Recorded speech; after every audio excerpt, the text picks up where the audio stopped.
C'est quoi une bourse d'études et comment faire pour y postuler? Alors, bienvenue les amis. Dernièrement, j'ai reçu une question d'un abonné qui m'a demandé c'était quoi une bourse d'études. Je sais bien, vous allez dire, est-ce que ce genre de questions on pose encore de nos jours? Bon, c'est pour réveiller à certaines personnes qui sont encore en retard et ne savent pas comment vérifier les différentes informations ou obtenir les différents éléments de réponse. Alors, qu'à cela ne tienne, dans cette vidéo, je vais répondre à ces questions et je vais vous partager les différentes bourses d'études ou la liste des différentes bourses d'études disponibles présentement. Donc, restez et regarde cette vidéo jusqu'à la fin. Et surtout, likez et partagez la vidéo parce que, comme je vous ai dit, je vais vous donner le lien de ces différentes bourses-là. Donc, vous aussi les partager facilement.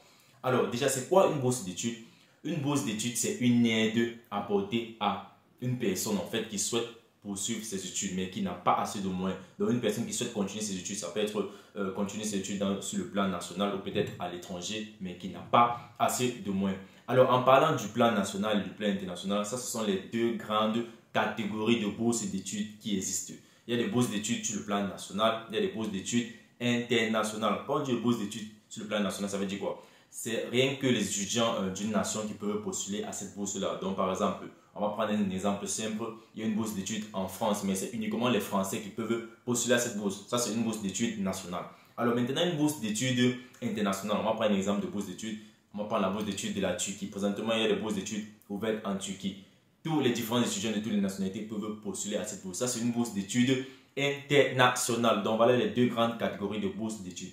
Alors, à travers ces deux grandes catégories, il y a des sous-catégories qui sont principalement basées sur le financement. Alors, sur les sous-catégories, j'ai divisé cela en trois parties. Il y a trois types de sous-catégories. La première sous-catégorie, c'est les bourses d'études financées par, on va commencer par la plus grosse tête, par les gouvernements. Donc, il y a des bourses d'études gouvernementales. Par exemple, présentement, il y a la bourse gouvernementale de la Roumanie. Il y a celle de, comme je l'ai dit tout à l'heure, la Turquie ou encore Turquie, parce qu'ils ont changé le nom de Turquie en Turquie. Donc, ça, c'est un exemple de deux bourses d'études ouvertes présentement, des bourses gouvernementales. Alors, le deuxième sous-type de bourse, ce sont des bourses offertes par des organisations. Donc, c'est une organisation qui offre cette bourse-là. Alors, il y a présentement, il y a la bourse de l'OMS, l'Organisation mondiale de la santé, qui est ouverte.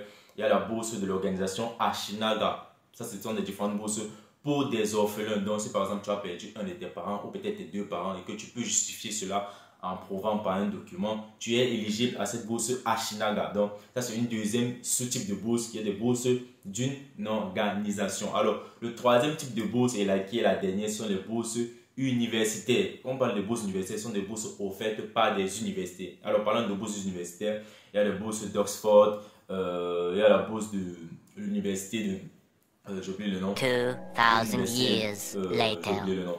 Bon, je vais vous rappeler cela dans la partie description. Donc, les amis, je vous mettrai le lien de ces différentes bourses-là dans la partie description. Je vous mettrai le lien particulièrement de 10 bourses, les 10 bourses actuelles disponibles, quel qu'en soit le niveau scolaire, que ce soit le sigle licence, le sigle master ou encore le sigle doctorat. Donc, les amis, allez consulter la partie description après la vidéo, après avoir visionné en fait la vidéo. Alors, ça c'était les différentes informations à propos de ces différentes bourses d'études dont on a cité au départ les deux grandes catégories de bourses, les bourses nationales et les bourses internationales.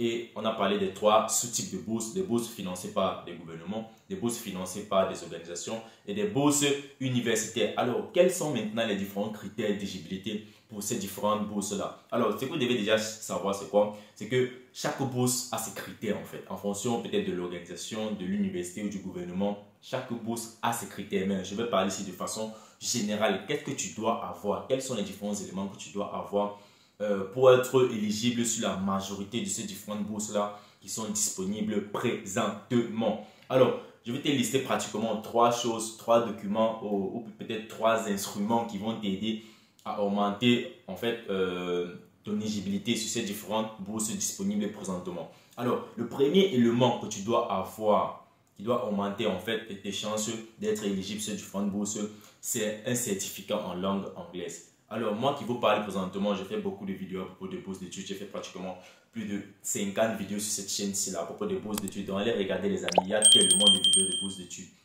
Donc, et la majorité de cette bourse, en fait, le constat que j'ai fait, ils demandent un certificat en langue anglaise, la majorité. Donc, tu peux faire tes cours de langue anglaise, soit tu peux juste apprendre les cours de langue chez toi et contacter un centre linguistique, en fait, et te proposer là-bas comme candidat libre. Donc, tu vas prendre tes cours de langue chez toi et tu pars juste là-bas dans ce centre-là en tant que candidat libre pour juste composer l'examen du TOEFL. Donc, c'est ça les amis. Ayez votre certificat de langue. Le deuxième élément que vous devez avoir, c'est un diplôme. Donc, dépendamment de la bourse à laquelle vous postulez, vous devez avoir un diplôme par exemple de baccalauréat, un diplôme de licence ou soit un diplôme de master. Donc, pour toi qui postule pour le cycle licence, tu dois avoir un diplôme en baccalauréat. Pour toi qui postule pour un cycle master, pardon, tu dois avoir un diplôme de licence. Pour toi qui postule pour un cycle doctorat, tu dois avoir un diplôme de master. Donc voilà tous les différents éléments que vous devez avoir. Alors, comme troisième élément, les amis, vous devez avoir aussi un passeport déjà prêt. Donc, ayez votre passeport. C'est bien vrai, il y a certaines bourses qui ne demandent pas le passeport, etc. Mais lors du confectionnement des dossiers, etc., pour que les choses vont vite et que tout avance aussi mieux pour vous, ayez votre passeport. De nos jours, même si on n'a pas de projet de voyager, il faut faire son passeport en fait pour mettre dans ses poches. On ne sait jamais, les opportunités peuvent tomber comme ça. Alors voilà les trois différents éléments que vous devez avoir lorsque vous faites des différentes recherches pour immigrer, peut-être pour aller étudier à l'étranger. Alors les amis, je vais arrêter la vidéo à ce niveau et n'oubliez pas, merci de liker et partager la vidéo au maximum. Car à travers cette vidéo, vous allez voir dans la partie description les 10 liens qui vous permettront de bénéficier de ces différentes bourses d'études éligibles présentement. Alors laissez-moi vous notifier ceci.